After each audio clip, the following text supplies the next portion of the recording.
Noveno episodio. La era de la paz personal y la afluencia.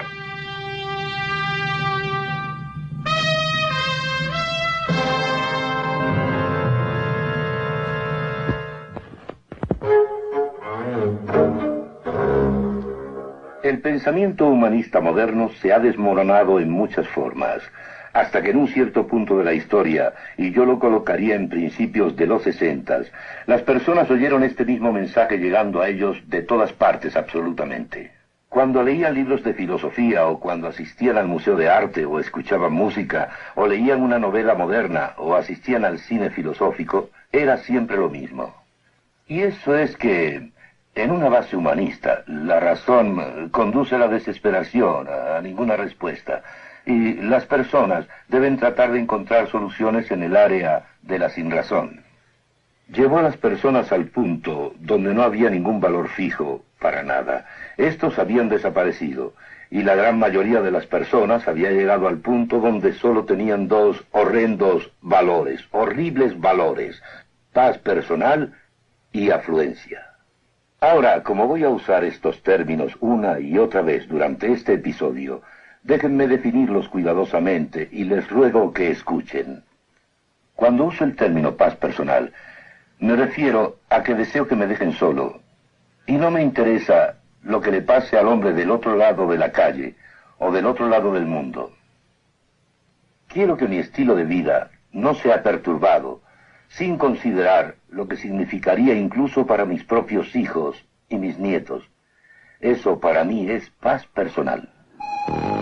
La afluencia significa cosas, siempre más cosas, y el éxito visto como la abundancia de cosas.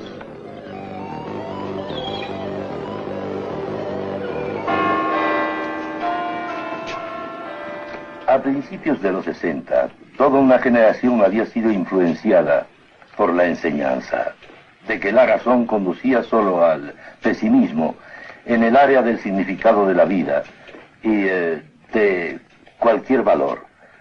Los estudiantes escucharon esto de los profesores durante mucho tiempo e interpretado. Uno, por lo tanto, está... Fue una generación a la que jamás se le había enseñado otra cosa. Pero aquí había una incongruencia, porque los profesores que decían que la vida carecía de significado y que no había valores fijos, no vivían de esa manera, vivían en la memoria del pasado. No debemos sorprendernos de que en determinado momento una generación realmente actuara en base a lo que se le había enseñado. Los estudiantes miraron a su alrededor y vieron estos dos horribles valores de paz personal y afluencia presentes en todos lados y se rebelaron. Esa revolución fue la de Berkeley, 1964.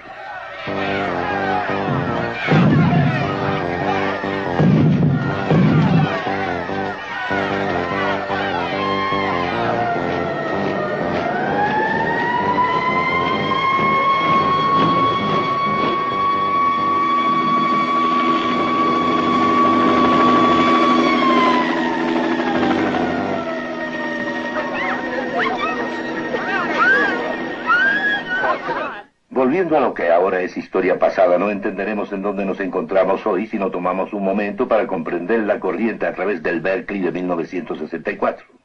En verdad querían escapar a los dos valores de la paz personal y la afluencia, y lo hicieron de dos diferentes maneras. Antes que nada entró en escena la droga, los hippies, y ya hemos visto en un episodio previo que Aldous Huxley dijo que como la razón, no la razón humanista, no da un significado a la vida, y no podemos encontrar verdad objetiva, hay que dar droga a toda persona para que pueda tratar de encontrar la verdad dentro de ella. El mundo hippie siguió esto y lo siguió al pie de la letra. Fue una ideología para ellos. No cometamos un error, por aquellos días era realmente una ideología, ellos creían en eso. Realmente creían que si se pudieran poner drogas en nuestra agua, LSD en el agua potable de los depósitos de las ciudades del mundo, y se tuvieran suficientes personas en onda, los problemas de la civilización se resolverían. Lo creían de todo corazón. Elevándose con la ayuda de los amigos. Es un mensaje muy poderoso. Casi al mismo tiempo en Berkeley, aunaron un segundo elemento a este intento de escapar a esos dos terribles valores de la paz personal y la afluencia. Fue el movimiento del discurso libre. Al principio, este movimiento en la Plaza Sproul no fue de derecha ni de izquierda. Fue simplemente un deseo, una demanda. Ellos tenían derecho a tener libertad, reuniones políticas en la Plaza Sproul. Y por Dios, nosotros debemos luchar. Y si nos decidimos a luchar, tenemos que ponerlos entre la espada y la pared. Y debemos decirles, no, muchachitos, esta es nuestra universidad. Pero enseguida se desvió hacia la nueva izquierda siguiendo a Marcuse. Marcuse era un filósofo alemán marxista que en aquel tiempo enseñaba en San Diego. Esto se difundió por el mundo. Pensemos, por ejemplo, en las revueltas parisinas de 1968. Aquí están buscando liberarse de esos dos valores. Tenían el análisis correcto. Déjenme decirlo como alguien que tenía más edad. Tenían el análisis correcto. Aquí era donde nuestra sociedad estaba solo con dos terribles valores de paz personal y afluencia, pero la tragedia fue que intentaron soluciones dañinas. La cultura de la droga llegó a su clímax en Woodstock, en el festival que hubo en 1969.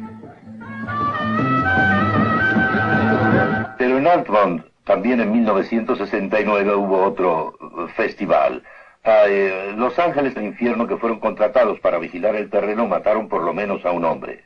Y una revista, los Rolling Stones, divulgó y citó después de eso a alguien diciendo: hemos perdido nuestra edad de la inocencia. La cultura de la droga terminó. Terminó después del festival de la isla de Wight en 1970, que culminó tan mal en una moda tan horrible en Europa. Después el ingerir drogas cambió, pero no hay menos personas que se droguen, desafortunadamente, aunque ya no las ingieren como una ideología. Lo peor de todo es que más personas están ingiriendo drogas, y lo más grave es que las ingieren a más corta edad. Pero el ingerir drogas como una ideología terminó por completo. La nueva izquierda siguió el mismo camino, gradualmente en descenso, y produjo naturalmente violencia en los Estados Unidos, violencia en Europa, y los jóvenes idealistas en realidad no gustaban de la violencia que solo razonable y naturalmente había brotado. En 1970, los estudiantes radicales colocaron bombas en los laboratorios de la Universidad de Wisconsin, matando a un estudiante graduado. Las bombas continuaron colocándose en los Estados Unidos y todavía existe un pequeño y rudo grupo de radicales.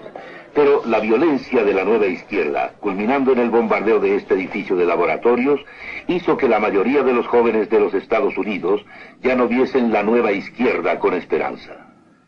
Así que los estudiantes habían tratado de escapar a estos dos horrendos valores de la paz personal y la afluencia. Y ahora sus dos esperanzas, la nueva izquierda y la droga, se desvanecieron. ¿Con qué se quedaron? Se quedaron con la apatía. Apatía. Muchas personas se alegraron cuando las universidades se tranquilizaron en ese momento. Y en cierta forma fue bueno que se tranquilizaran, pero yo hubiera podido llorar y lloré cuando me encontré con aquellos jóvenes después del suceso.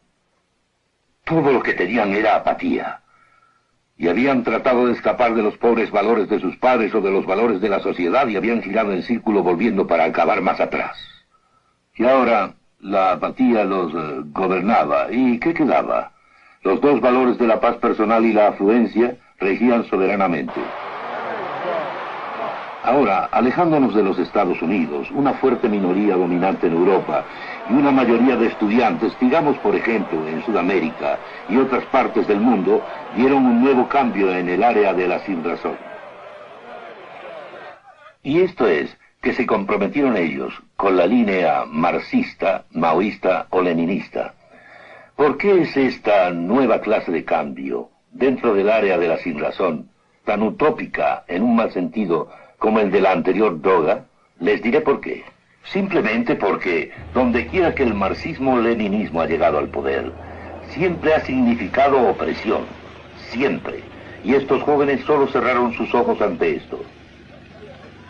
Cerraron sus ojos ante el hecho de que la opresión es parte del sistema comunista. Бережность, y я бы сказал, та нежность.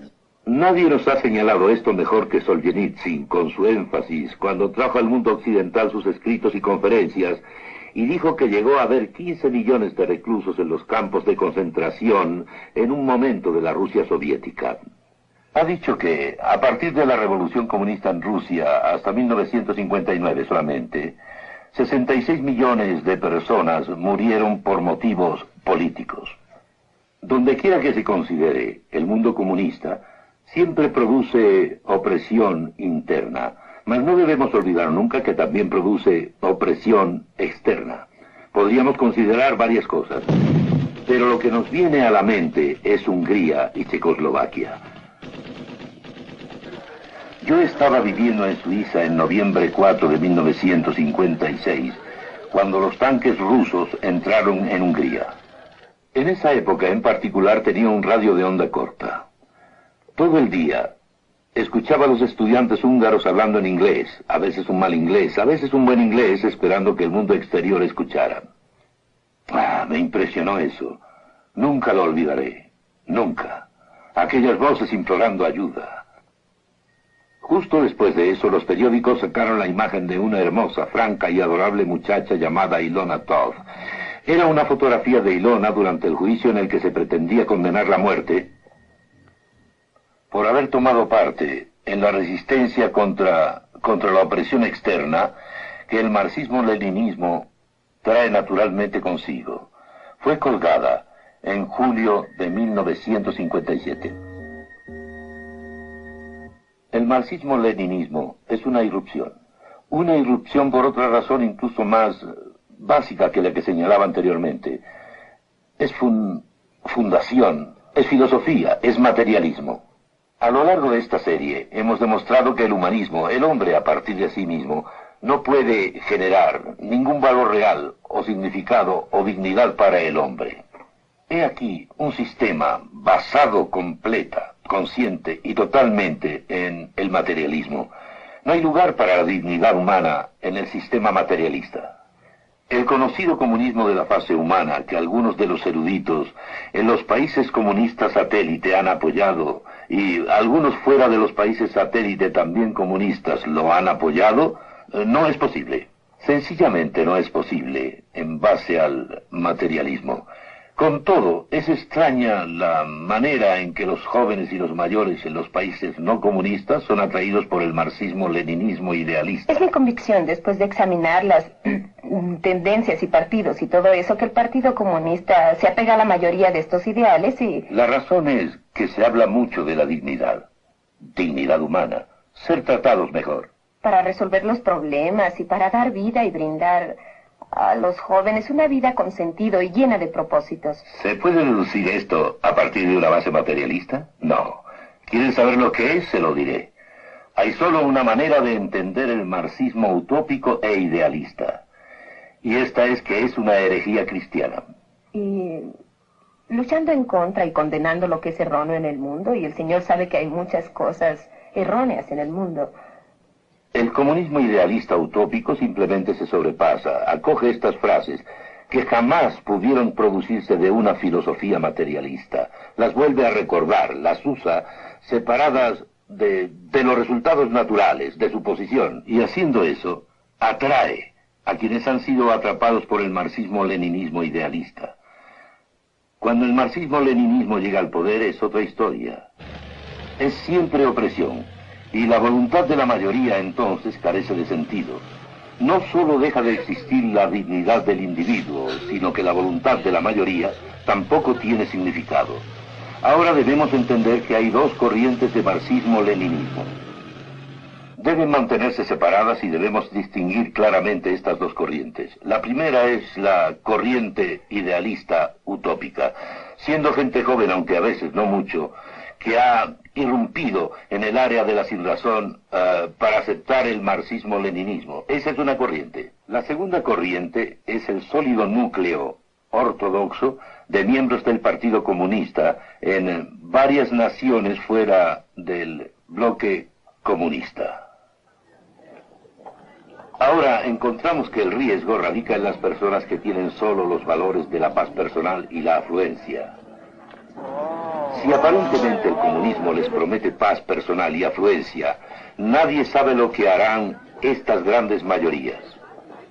Nadie lo sabe. Más que eso debemos ver que existe un riesgo de que estas dos corrientes, del marxismo-leninismo idealista y el sólido núcleo del Partido Ortodoxo Marxista-Leninista pudieran infiltrarse en un país en un momento dado de la historia, creando una situación que sería por siempre irreversible. Es un riesgo muy real. Подобного рода опасность стоит и перед Соединенными Штатами в целом. En los Estados Unidos también se corre este peligro. Los Estados Unidos también lo tienen marcado demasiado bien, y en ninguna de las áreas, tanto como en el área de la generación de la ley arbitraria. Deseo hablar acerca de la ley arbitraria con bastante detalle, en realidad. El hombre pidió su independencia de Dios y de su revelación. En lo que esto ha resultado es en relatividad, no solo en la moral personal y pública, sino en la ley como tal. La naturaleza en la que los hombres han tratado de estatuir su ley, como recordaremos de un episodio previo, no es suficiente, por la simple razón de que la naturaleza es cruel y no cruel, y así no se puede formar un sistema estable de leyes en la naturaleza. Y lo que nos queda en el flujo humano de hoy día en los Estados Unidos es meramente una variable ley sociológica. Y por sociológica me refiero a una ley que está meramente basada en lo que un grupo decide que es útil para la sociedad en un momento dado. El hombre que abrió las puertas a esto, tal vez más que ninguno, fue Oliver Wendell Holmes, y escribió en una carta, lo citaré con exactitud: la cuestión última es que las fuerzas dominantes de la comunidad quieran, y que lo que quieran sea lo suficientemente fuerte para no considerar cualquier inhibición que se interponga. Este era Oliver Wendell Holmes hace algunos años, y en realidad lo importante es solamente la ley variable. Muchas leyes modernas no son congruentes con la ley que les ha precedido. Y en verdad debo decir que a la Constitución de los Estados Unidos, hoy en día, se le puede hacer decir casi cualquier cosa en base a la variable ley sociológica. Debemos entender que la ley actual no es solo ley variable, sino que las Cortes están realmente estatuyendo la ley. No están solo interpretando la ley que el legislador ha formulado, sino que generan la ley. Ahora, todos saben, quien conoce algo relativo a estas cosas, que la ley arbitraria domina completamente en países comunistas. De lo que la mayoría no se da cuenta es de que en el flujo humanista, la ley arbitraria se ha expandido por el mundo occidental también. Usaré una analogía. Consideren el feto humano, el bebé no nato. En enero de 1973, la Suprema Corte de los Estados Unidos aprobó la ley de aborto. El profesor Witherspoon, de la Escuela de Derecho de la Universidad de Texas, escribió: la Corte sostuvo que el niño no nato no es una persona dentro de la esencia de la 14ª enmienda como para despojar a todos los niños no natos de toda protección constitucional a sus vidas, libertad y propiedad. Esta regulación de la Suprema Corte de los Estados Unidos es un absoluto totalmente arbitrario. Antes que nada, es médicamente arbitraria. Este libro fue publicado con la cooperación de muchos científicos connotados en este campo, incluyendo a algunos de los Estados Unidos. Fue para informar al público británico. Favorece al aborto. Sin embargo, dice que la cuestión acerca de cuándo la vida humana comienza está aún sin resolverse. El aborto puede ser practicado antes de que el feto sea viable, aunque cuando sucede es en sí mismo un punto a discutir. Más adelante establece que un biólogo puede decir que la vida humana empieza en el momento de la fecundación, cuando el espermatozoide y el óvulo se fusionan. La arbitrariedad médica de la decisión de la Suprema Corte está enfatizada por el hecho de que la destrucción del feto se acepta en el aborto. Y con todo, las discusiones se originan en cuanto a si es correcto fertilizar un óvulo fuera del útero, esto es, en el laboratorio, porque entonces viviría solo unos días. Esto plantea el problema de que si ese óvulo fertilizado fuese implantado exitosamente dentro del útero, tendría el potencial genético total para convertirse en un ser humano. ¿En qué afecta que se aborte a un bebé de 5 meses y medio de embarazo? Pues en que también él tiene todo el potencial genético para convertirse en un ser humano.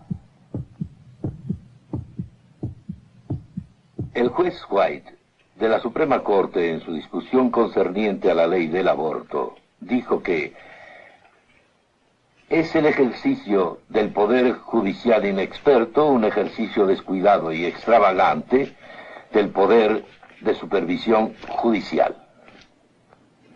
Sobre esta arbitraria regulación fueron descartadas las leyes del aborto de casi todos los estados de la Unión, médica y legalmente. Muchas personas aceptaron esta ley a pesar de que era arbitraria médica y legalmente, porque era considerada sociológicamente provechosa. ¿Por qué no habríamos de aceptar leyes que restringieran la libertad humana si fueran consideradas sociológicamente provechosas? Con lo que nos quedamos es con la ley sociológica, y eso es todo, y nadie sabe cómo terminará. Por la regulación de la Suprema Corte, el bebé nonato no se considera una persona. En nuestros propios días ha habido un gran clamor, y muy apropiadamente, porque en el pasado no se veía al esclavo negro como una persona. Pero ahora, por este absoluto arbitrario traído a la corriente humanista, millones de bebés no natos de todos colores de piel son declarados por ley como no personas.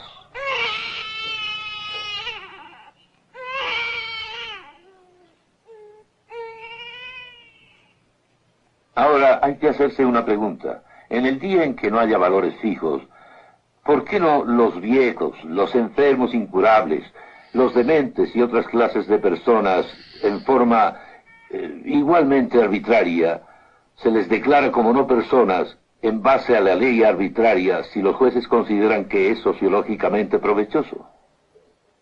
En días como los nuestros, lo que es inconcebible puede no ser, y probablemente no será inconcebible, a la vuelta de muy pocos años. Ahora, adelantémonos un poco. Al no existir ya consenso cristiano, como ese de nuestra cultura, la sociedad en realidad no tiene muchas bases sobre las cuales haya posibilidad de edificarse. Una es que todos simplemente harían lo suyo, y esto recibe el nombre técnico de hedonismo. Significa que la persona haría lo que desea hacer, pero el simple hecho es que no es posible edificar una sociedad con todo el mundo haciendo solo lo que quiere hacer. Se podría pensar en un hombre solo viviendo en una isla desierta. Ahí haría cualquier cosa que quisiera dentro de la forma del universo. Pero cuando dos hombres están en una isla desierta y deben tener, por tanto, interrelaciones, entonces ya no es posible para cada hombre hacer lo que quiere hacer. A menudo recuerdo la analogía de los dos hombres tratando de hacer lo suyo, sin importar lo que el otro piense. En cuanto se encuentran en un estrecho puente, algo tiene que suceder. Ambos no pueden hacer su voluntad, todos lo entienden. No se puede edificar una sociedad con gente haciendo lo que quiere hacer. Es hedonismo. Bien, entonces el hedonismo es una base teórica para la sociedad cuando el consenso cristiano dejó de existir. Pero si no es posible, ¿qué otras posibilidades hay? Bueno, está la posibilidad del dominio total, del voto del 51%. Recuerden bien que fue la cristiandad de la Reforma en el norte de Europa la que puso al alcance las formas y libertades que tenemos. Y el voto del 51%. Pero estoy hablando del voto del 51%, puesto que no existe un absoluto por el cual se pueda juzgar el voto del 51%. En los días en que la cultura cristiana era más dominante, el individuo podía levantarse con una Biblia en la mano y decir: se equivocan, aunque la mayoría hubiese votado en otra forma. Pero ya que el consenso cristiano no existe, entonces no hay un absoluto para poder juzgar el 51%. De modo que esta es una situación muy diferente. Les diré una frase que desearía memorizar. Si no hay un absoluto, por el cual juzgar a la sociedad es absoluta. La idea del pensamiento humanista es convertir al hombre como individuo y luego a la humanidad en el centro de todas las cosas. Su propia medida para convertirse en autónomo. Si hemos de vivir y escapar a la muerte, no solo la muerte individual en el sentido del juicio de Dios, sino la muerte en nuestra vida cultural y política, en nuestra vida presente, debemos apartarnos de ese camino humanista de convertir al hombre en autónomo y debemos poner al Creador en el centro de todas las cosas. La mayor de todas las maldades es poner cualquier cosa creada en el lugar del Creador. Y cuando nos apartemos de esto, nuestros pies habrán pasado del camino de la muerte al camino de la vida.